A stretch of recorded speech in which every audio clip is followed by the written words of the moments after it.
persons and institutions. These answers and questions on whether there was sufficient public consultation or not, I commend the committee for upholding our cardinal principle of public participation. 2, there was a considerable debate on the content of the bill, notably the definition of the word foreigner. Okurugira Arkansas Mugisha Arnold nagira ngo mu ngenderwaho y'ihanga akashonshore ky'aka 40 Umunya-Uganda ayina obugabe bw'okukora sente z'okwebisaho ekikumanyisa ngu iteeka eri nigenda kwihaho omuntu obugabe bw'okukora sente. Biliona entire biru neyandamayininga economic rights kandi ezikutirwaho engenderwaho y'ihanga omu article ya 40.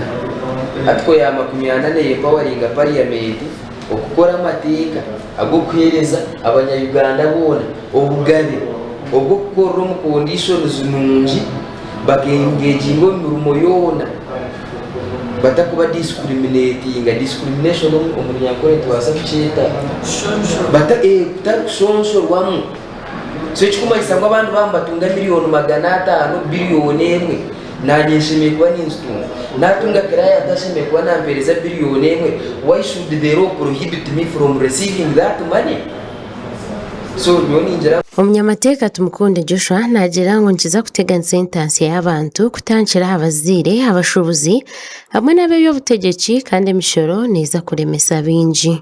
Hariho abaziire akushanga umwana weye akagenda yaguze kibanja nyuma y'emirimo y'ihanga ebuze yaguze kibanja yaguze itaka yagenda yakupangira umwana we ngo agendeze gukora heru y'ihanga aze kufuna akasente kuko wasabye ngo abase kubisa heka. So wamujyango yanasindika sinde kwenda kuinvestinga ngombeke ka hoteli mugurire kibanja mugurende musente omuntu kumuwareba cyafutanda kugomba kubanza singo kwa kabira wakize miliyoni 800 ngwameza gaza ko yongera yo sente zo tukibasa kugira ngo uje ekintu wabasa kusindika iki kintu nkiba cyugwire nori ngakora imitingo go muntu kandi ubwaba bwino kugo mu constitution y'ihanga kugira ngo ashimiye kuba nashubora nafuna akasente kona.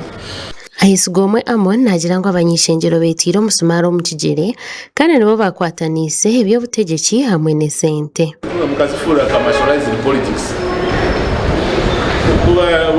Ulia kamera to singente bo mu ihanga ezisha notera ko ine miliyoni ya rukaga kandi start iguriyo ya billion ita because tunakaruka kashema 2021 akaza mu billion ita kwa mwaka kwa 1.7 onje kwa 3.4 abantu babiri za bitano kandi bakabesimbira abantu mukaga sechikumanyisa ngo bobo nyina bayirabize amamateka in fact nibo garabanze kwata abukwatino kubara zone politics batache batine sente. Twesije Robert nagira ngo kurugira bill ya sovereignty company nka bank ebitongore bimwe ebiri kufuna obuyambe kuruga aheru y'ihanga nebiza kugwa kandi kibonerezo tikiri cya buringaniza. Museveni na parliament ye barabizeho turujumerra ahabo kuba barabizeho na wareba aho gakine birukanga no barashinga no yebuza batagetingirije icyo kubanza abantu abayembahereza government sente abayembahereza abantu buyambi batigaka kuhereza companies z'empango ziri mu ka banks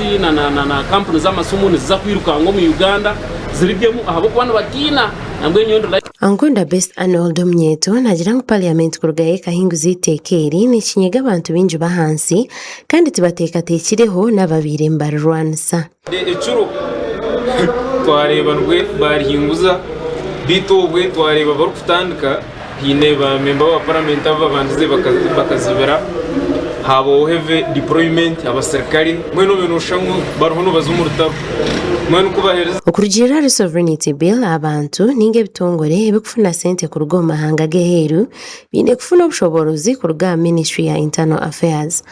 Abwa tayari Western Susan Alinomuksa hamwe na Kamsime Olivia Omulimbar.